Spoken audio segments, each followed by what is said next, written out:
Selamat pagi saudara dalam nama Yesus Kristus. Kita bersyukur kepada Tuhan atas penyertaan.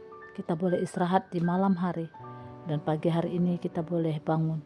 Kita akan mendengarkan firman Tuhan. Mari kita bersatu di dalam doa. Kita berdoa. Bapa, terima kasih Tuhan untuk anugerah-Mu. Engkau Allah yang sangat baik. Pada hari ini kami boleh bangun. Kami akan mendengarkan firman-Mu. Engkau berkata-kata kepada kami. Di dalam nama Yesus Kristus kami berdoa. Amin. Saudara-saudari, 2 Korintus 5 ayat 15 firman-Nya. Dan Kristus telah mati bagi semua orang, supaya mereka hidup. Tidak lagi untuk diri sendiri, tetapi untuk Dia yang telah mati dan telah dibangkitkan untuk mereka. Saudara-saudari, pada zaman ini manusia semakin berfokus kepada dirinya sendiri.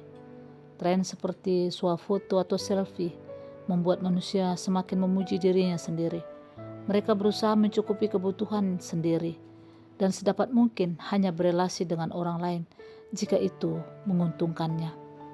Pujian juga hanya ditujukan kepada orang yang cantik dan yang kaya, bukan kepada orang yang taat dan benar dalam melakukan firman.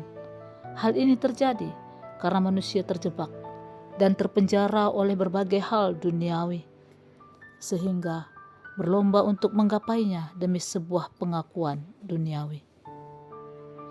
Saudaraku, hal inilah yang mau ditentang Rasul Paulus dalam nats yang kita baca, bahwa kita manusia tidak hidup untuk diri kita sendiri, tetapi untuk Dia, Yesus Kristus, yang telah mati dan yang telah dibangkitkan dari kematian. Kita hidup bukan karena kekuatan dan kehebatan kita, bukan karena kekayaan yang kita miliki, dan tidak ada sesuatu hal yang bisa kita andalkan supaya kita bertahan dalam hidup. Saudaraku, mari kita sadari bahwa hidup itu adalah anugerah Tuhan. Hidup kita telah ditebus dengan bayaran yang mahal. Dia, Kristus, mengorbankan dirinya supaya kita hidup. Hidup kita bukanlah milik kita, melainkan milik Kristus.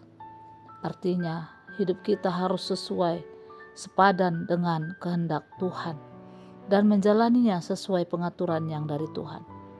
Saudara-saudara, orang Kristen di hadapan Tuhan, tanpa Tuhan kita tidak bisa berbuat apa-apa. Tanpa Tuhan hidup kita tidak akan teratur atau kacau balau. Tuhanlah yang membuat kita hidup. Pengorbanannya di kayu salib membuat kita hidup. Dengan demikian, sudah seharusnya kita hidup untuk orang lain, bukan hanya untuk diri sendiri, melainkan juga untuk orang lain dan kemuliaan nama Tuhan.